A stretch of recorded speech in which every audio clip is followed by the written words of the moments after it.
আল্লাহ পাক রব্বুল আলামিন বিশেষ করে এই সম্পর্কে কোরআন কারীমের ভিতরে 7 নম্বর সূরা সূরাতুল আরাফের 33 নম্বর আয়াত নাযিল করলেন। কত আয়াত বলে? 33 নম্বর আয়াত নাযিল করলেন। আল্লাহ বলে, কুল ইন্নামা, পড়েন, কুল ইন্নামা হাররামা রাব্বিয়াল ফাওয়াহিশা মা যাহারা মিনহা ওয়ামা বাতানা ওয়াল ইসমা ওয়াল বাগিয়া বিগাইরিল হক। জোরে বলেন আল্লাহু আকবার। আল্লাহ বলে, কুল মানে বলে, তিনি বলেন, ইন্নামা, নিশ্চয়, হাররামা মানে হারাম করেছেন, নিষিদ্ধ করেছেন যিনি, তিনি কে? জোরে বলেন। আল্লাহ বলে, ইন্নামা, নিশ্চয়, তিনি হারাম করেছেন, হাররামা রাব্বিয়াল ফাওয়াহিশা। ফাওয়াহিশা মানে অশ্লীল কাজ। কি কাজ? জোরে বলেন। অশ্লীল কাজ। আল্লাহ নবী বলেছেন 1450 বছর আগে দায়ুসের পরিমাণ বেড়ে যাবে। কিয়ামত যখন সন্নিকটে আসবে, দায়ুসের পরিমাণ তখন বেড়ে যাবে। মানুষ এখন বর্তমান বিশ্বে পাপকে ফ্যাশন হিসাবে নিয়েছে। মেয়েদের অশ্লীলতা, বেপর্দা পোশাক, সামাজিক মিডিয়ায় অশ্লীলতা ছড়ানো বর্তমান কম না বেশি। ফেসবুকে ঢুকবেন, ইউটিউবে ঢুকবেন, আপনি হোয়াটসঅ্যাপে যাবেন, মেসেঞ্জারে যাবেন, সব জায়গায়, টিকটকে যাবেন। এখন নারীরা টিকটকটাকে ফ্যাশন হিসাবে নিয়েছে। অনেক মহিলারা, মারা, বোনরা ঘরে বসে কাম নাই, কি করবে? টিকটক বানায়, ভিডিও ছাড়ি দেয়। হ্যাঁ, টিকটক ভিডিও আপলোড করে, শরীর দেখা। অনেক মহিলা আছে মাস্ক পরে যাতে মুখ না চিনতে পারে। আল্লাহ চিনতে পারবেন না? মুখ না চিনতে পারে, টিকটক ভিডিও বানিয়ে শরীরের অঙ্গ প্রত্যঙ্গ দেখিয়ে যুবকদের চরিত্র, ক্যারেক্টার লুজ করে দেয়। ঠিক কিনা বলে? ঘরের ভিতরে কাজ নাই। এই যে এইভাবে বিপর্যস্ত হয়ে, শুধু এটা নয়, আপনার এই মাধ্যমটাকে, টিকটকের মাধ্যম, ইউটিউবের মাধ্যমটাকে তারা এইভাবে বিভিন্ন কায়দায় অঙ্গভঙ্গি করে ইনকামের একটা সোর্স বানিয়ে দিয়েছে। আমি দেখতে পাচ্ছি অনেক স্বামী স্ত্রীর থেকে বাদ পায়। আছে না নাই?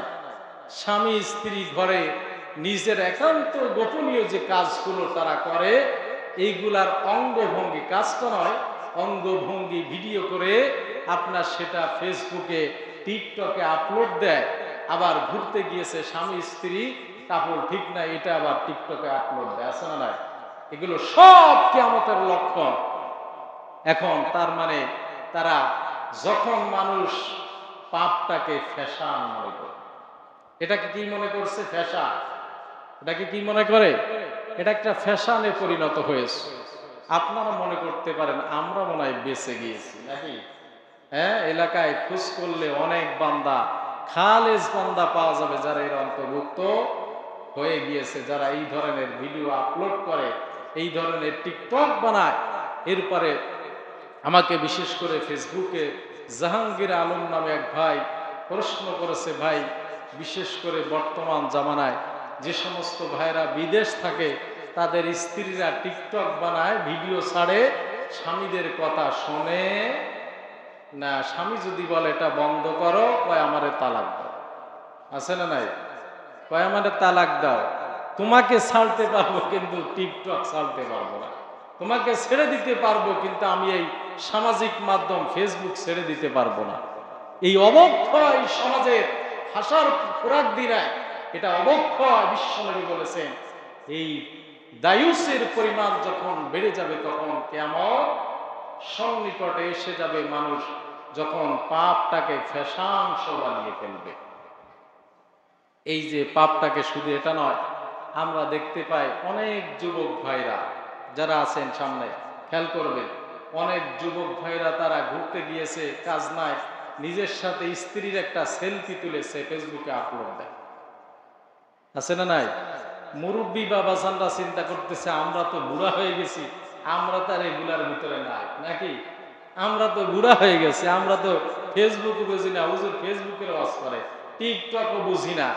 কিন্তু মুরব্বী বাবাজানরা ঠিকই সন্ধ্যার সময় যে চায়ের স্টলে কোমর দুলানো নাচ দেখে।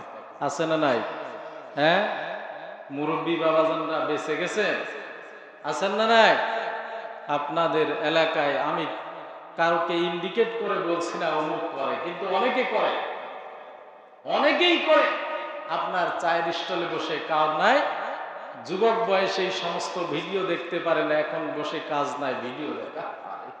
চরিত্র লস, ক্যারেক্টার লস। আপনার এই সময়টা, আপনি যেটা বসে থাকলেন, এই সময়টা আল্লাহ কানেক্ট করে কিয়ামতের দিন আপনাকে জাহান্নামে দিয়ে দিবেন, আপনিও দায়ুসের কাতারে চলে যাবেন। আল্লাহর হাবিব সাল্লাল্লাহু আলাইহি ওয়াসাল্লাম এর জন্য বললেন, যারা দায়ুস তারা কোথায় যাবে না? যারা দায়ুস তারা জান্নাতে যাবে না, জান্নাতের সুঘ্রাণও পাবে না। কারণ হলো, একবার চিন্তা করেন, আহারে আপনি যখন টিকটক ভিডিও বানিয়ে আপনি ভিডিওটা টিকটকে ছাড়েন, আপনি যখন ফেসবুকে ছবি পোস্ট করেন আপনার স্ত্রীর, আপনার বোনের ছবি যখন পোস্ট করেন, আপনি একবার চিন্তায় করেন আপনি মারা যাবেন কখন?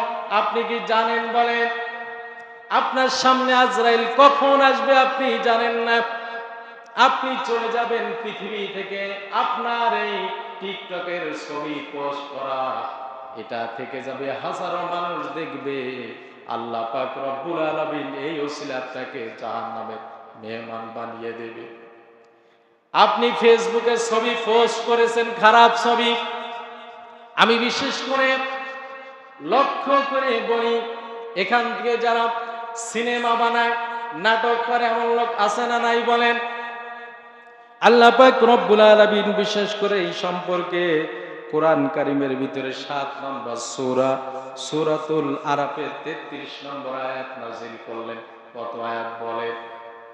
33 নম্বর আয়াত নাযিল করলেন। আল্লাহ বলে, কুল ইন্নামা, পড়েন, কুল ইন্নামা হাররামা রাব্বিয়াল ফাওয়াহিশা মা যাহারা মিনহা ওয়া মা বাতানা ওয়াল ইসমা ওয়াল বাগিয়া বিগাইরিল হক। জোরে বলেন আল্লাহু আকবার। আল্লাহ বলে, কুল মানে বলে, তিনি বলেন, ইন্নামা নিশ্চয়, হাররামা মানে হারাম করেছেন, নিষিদ্ধ করেছেন। যিনি, তিনি কে? জোরে বলেন। আল্লাহ বলে, ইন্নামা নিশ্চয় তিনি হারাম করেছেন, হাররামা রাব্বিয়াল ফাওয়াহিশা। ফাওয়াহিশা মানে অশ্লীল কাজ। কি কাজ? জোরে বলেন। অশ্লীল কাজ।